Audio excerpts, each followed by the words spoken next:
Alors bonjour, dans cette vidéo qui est à la fois courte et simple, nous allons simplement voir comment importer du texte dans InDesign pour procéder à une mise en page en bilingue, c'est-à-dire avoir les textes en français sur la gauche et les textes en anglais sur la droite.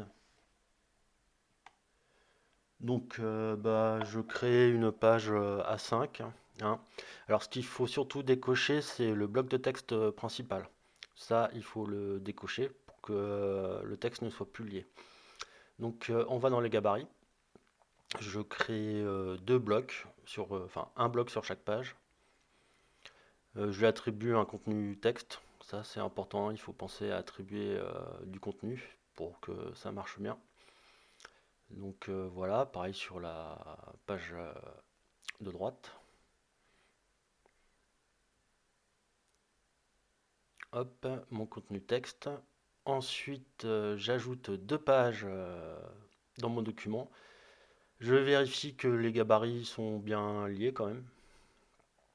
Donc ouais, c'est une petite vérification comme ça, mais comme ça, je suis sûr.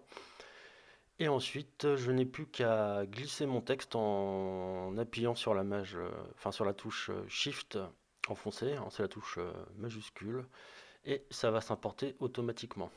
Alors voilà pour le français. Donc InDesign se charge de placer le texte. Hop, voilà.